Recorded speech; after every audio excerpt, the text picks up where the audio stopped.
No unit of the Fateful Nation symbolizes the military power of the Great War, quite like the heavy mechanized infantry. Based on the ingenious and divinely guided work of St. Methodius, who created the famed anchorite shrines, the machine armor is all but indestructible.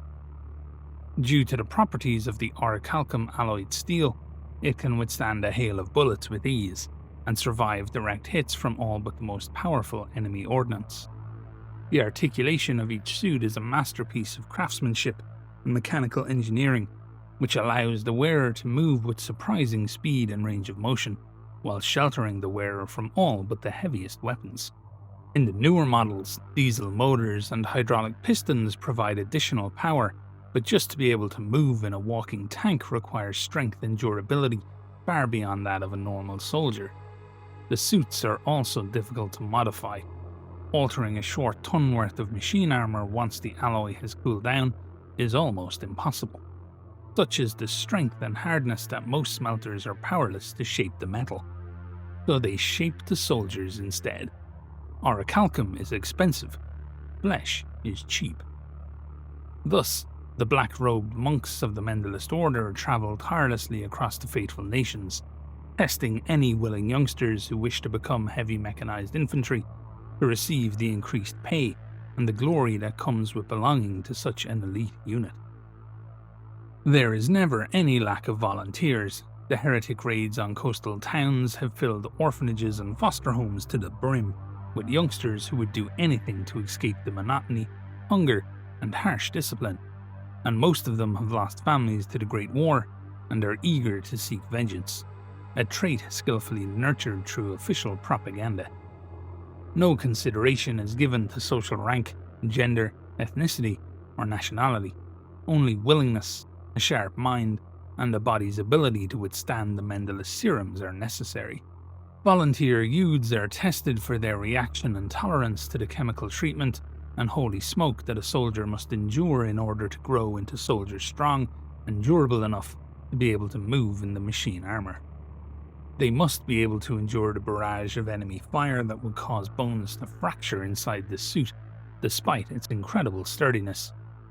Most fail such tests, displaying violent reactions to the slightest amounts of the blessed chemicals. Others do not possess minds strong enough or sharp enough to operate their suit and advanced weapons. But if they do, they achieve the rank of aspirant. They are then moved into the care of the Order in windowless vans and begin their training. Aspirants' bodies undergo rapid changes. High-twitch muscle fibers are grown in a far higher proportion than usual. Bones grow denser and harder, though this often leads to unwanted skeletal protrusions and ridges. Huge quantities of protein are fed into the youth to allow the chemicals and hormones to increase the density of their body. Increased aggression caused by their treatment has to be kept under careful control with holy smoke and opiate tinctures. Intense spiritual and technical learning sessions are interposed with physical and martial training. At 18 years of age, they are usually physically ready for their duties. Before they are allowed to don the machine armor in real combat, the aspirants are sent on long-distance patrols and trench raid missions to harden them in battle, and learn to use a wide variety of weaponry. On the front lines, they learn from veterans and experts the use of all manner of weapons, from a humble trench knife to heavy machine guns. This period typically lasts for a year. By 19, an aspirant is either dead or a veteran of many battles, and is ready to don the designated type of machine armor. They rarely have to wait for long. While extremely formidable, the casualty rates are high. Usually an aspirant dons their suit for the first time within weeks, as their predecessor falls in the Great War. However, modifying the suits is all but impossible due to their hardness, and the demands of the war require quicker methods to get the soldiers to the front lines. Though, when needed, aspirants' bones are broken and reset, fit the suit that they are to wear, as the size within the suit is often limited. Amputations are performed routinely to allow the soldiers to wield some of the deadliest weapons, where the recoil from the gun would shatter even the sturdiest bones. New artificial limbs are then purchased from the fabled House of Wisdom of the Sultanate. These are then attached to the stumps, as they can withstand the rigours of machine armor warfare. Most machine armor suits are in continuous use and are simply hastily repaired when a soldier of a mechanized infantry unit dies. Heavy mechanized infantry are often sent to where the fighting is fiercest and where the missions are the most critical. At 21, heavy machine infantry troopers are usually decorated heroes. At 30, they are considered such veterans that they are recalled to serve as the household troops of the Duke. This unit is equipped with experimental suits of wondrous flying machine armor, like the ruler of New Antioch himself, their banners and insignia decorated with the device of the Holy Lance, echoing the real relic mounted on the great battle shield of the Duke himself. The standard military doctrine of New Antioch calls for heavy mechanized infantry to use heavy weaponry during an advance, while the shock troops sweep away enemies that swarm these walking war towers. In addition, the suits are built according to specific specialization in weaponry and battlefield role. Heavy weapon support, price raids, mobile defense, and anti-tank hunting are just some of the many duties heavy mechanized infantry could be assigned to. Specialized close quarters units exist as well, and are extensively drilled in the use of heavy shotguns and melee weapons. Some mechanized heavy infantry carry heavy ballistic shields made of alternating layers of aramid fiber mesh and thin sheets of orichalcum steel alloy. Nigh impenetrable, they are used as mobile cover when advancing under heavy enemy fire. Due to their need for fighting defensive battles, the Crown of England has developed a super heavy version of the suit. These form mobile coastal batteries and virtual walls of orichalcum steel that hold back enemy naval landings, holding the line against superior forces for extended periods of time, while the Crown armies gather sufficient forces to repel the invaders. A unit of such English troops is permanently garrisoned in New Antioch to counter any breaches of the walls of the city. Such manifold changes to both mind and body in a short period of time take a huge toll on the mental well-being of the soldiers. Often feeling a disassociation with their radically altered bodies, many leave their suit as rarely as possible, uncomfortable with the stares and whispers their altered bodies draw wherever they go. They can become withdrawn and lonely, even when surrounded by their comrades in arms. The machine-armored warriors take new war names. The tradition upon donning their suit for the first time is to take on the name of the very first soldier who wore it in combat. This is seen as both a sign of respect for those who came before them and a way to disassociate the individual from the loss of their identity. The name they were born with is only recorded on their dog tags and used by their closest friends who understand the isolation and loneliness that comes with becoming a heavy mechanized infantry soldier. When one of these orichalcum-clad warriors falls in battle, the dicastery of the service of the church militant will go to almost any lengths to recover the suit. Specialist armoured tracked vehicles are sent into no man's land to recover the armour and repair it as quickly as possible so it can return to battle once more. The remains of the dead mechanized infantry are buried in a mass grave named for the original wearer of the suit to join others who've worn the armour before them. The Order of Remembrance carves the birth name of the fallen on bronze plates that are then carefully stored in the military chapels around the faithful nations.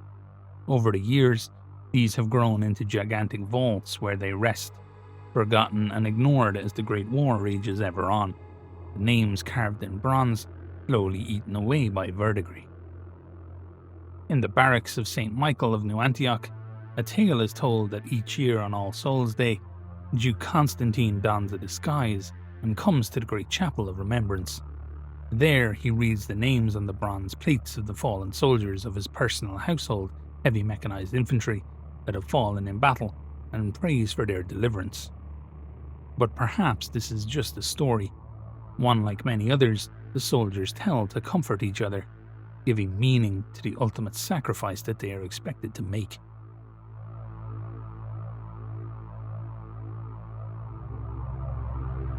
Alrighty, so today we're learning more about the heavy mechanized infantry, my personal favorite faithful unit, if I'm honest. I really like them, the way they look, the art of them, their on-field presence. I've always had a kind of a soft spot for them, potentially because I just gravitate towards, as a tall guy, I think, as a big dude, I gravitate towards units that are just that little bit bigger.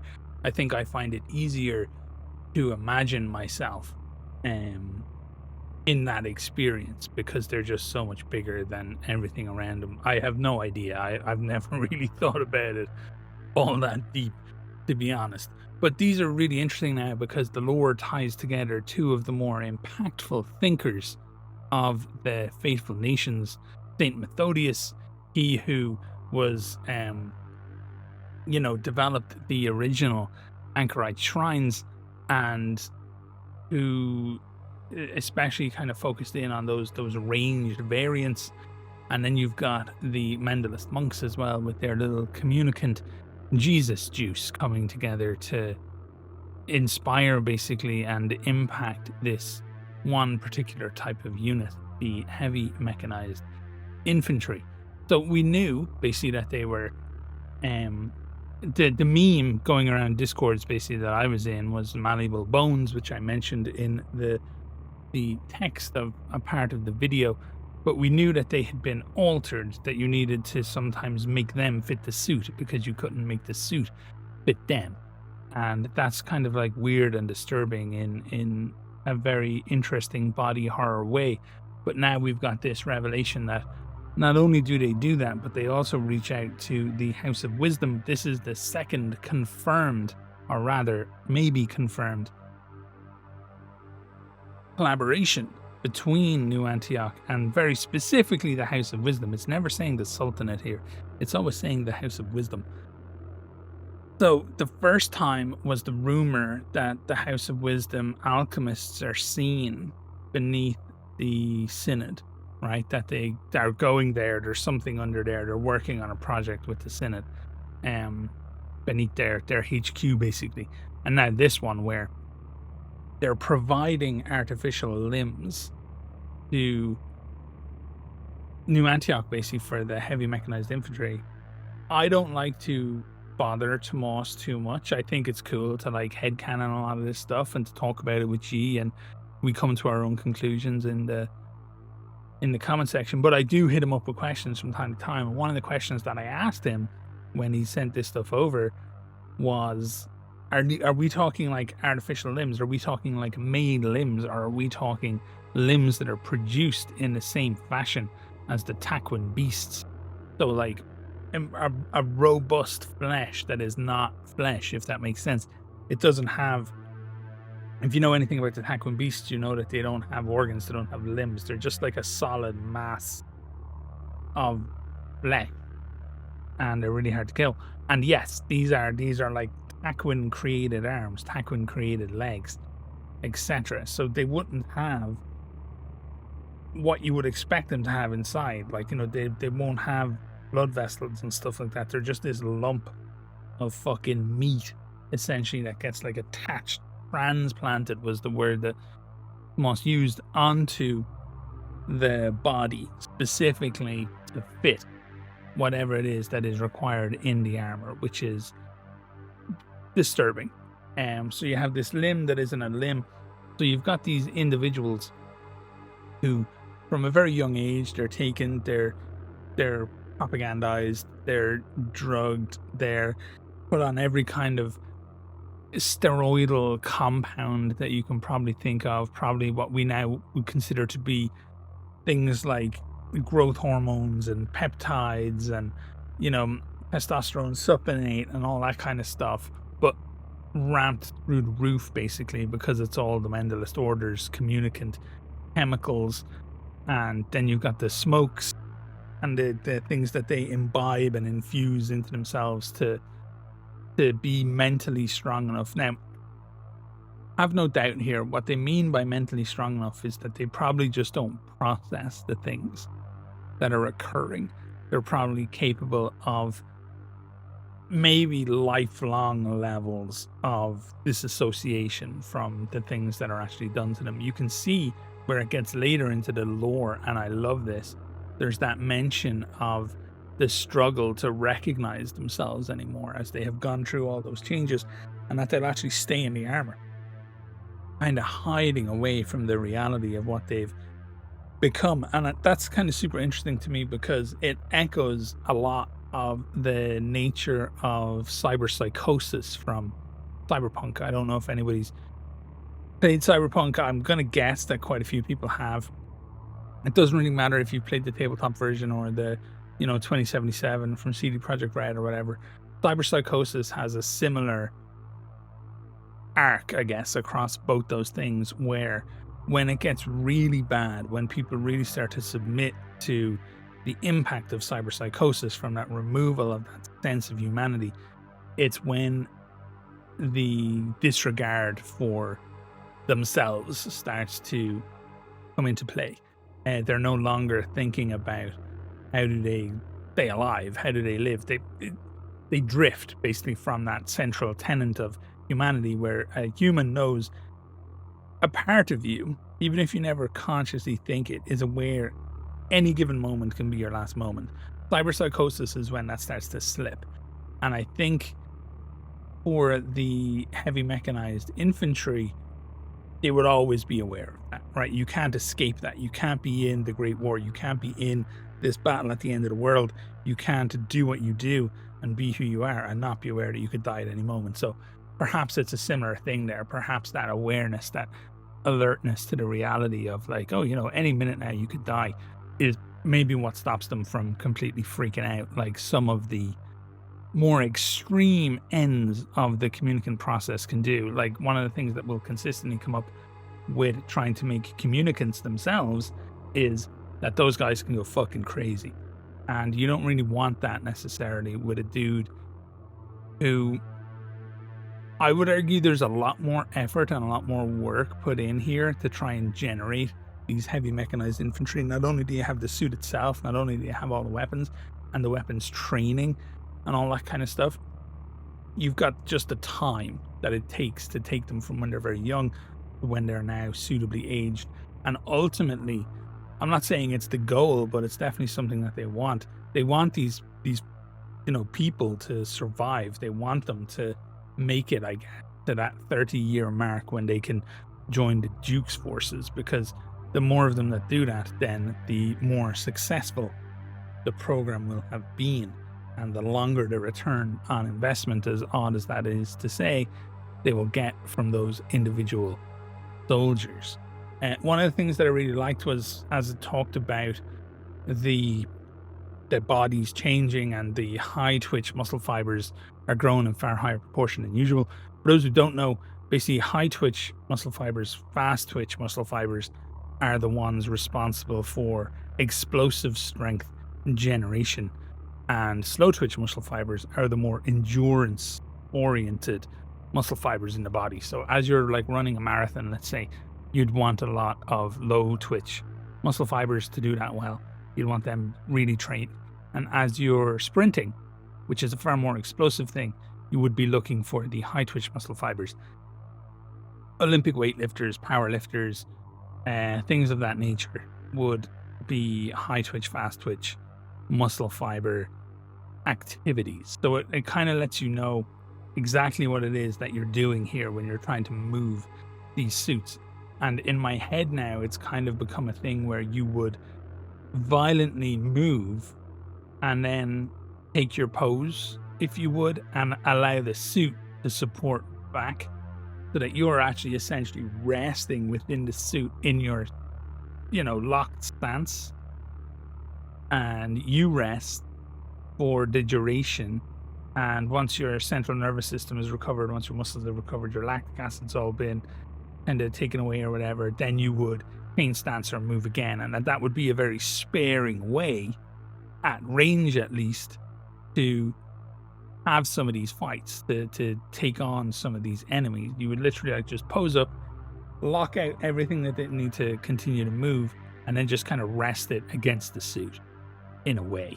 And I really like that. I think that's super cool and very interesting, and would certainly give these troops a vibe of their own, because usually the suit is just explained away as it's nothing but a help. It just makes you faster, it just makes you stronger, you don't really need to think about it. But this like consistent conservation of energy until things got really fucked up, and then you just go for it, and your heart is beating out of your chest. And by the time the fight is over, like, you're essentially done. Like, I part of me imagines these guys, the reason that they're dying isn't damage that they're taking through the suit. They're literally fighting to death. Like, eventually their heart goes, their whatever it is goes, their blood pressure just gets so high they stroke out. Whatever it is that takes them out, it's because they are just consistently fighting in this suit, fighting to move the suit, fighting to kill the thing that is there and present. And I think that's really, that's its own type of terror, as opposed to like being killed from the outside forces of the suit, where the suit legitimately makes you close to unkillable. But it's not the thing you're fighting that's killing you. It's the reason you're fighting them. It's the conditions in which you're fighting. It's the need to stay fighting past the point of, if you could stop, you could stop. But that one extra kill that kills you might just be the one that really fucking matters. And that says a lot, I think, about the world of Trench Crusade, or at least the way that I'm imagining it in my head. So yeah, once again, just my favorite faithful unit by a good distance, and this lore has done nothing to change that. I absolutely adore the lore. I love the nature of them. I love that just awful implication that I've drawn out there at the end. So anyway, that's it for this video. As always, I really hope you have enjoyed it. As per usual, like the video only if you actually liked the video. Feel free to hit the little bell for notifications, and make sure you check your subscriber feed on YouTube to see the people that you're subscribed to. Thank you so much for watching, folks, and all the best.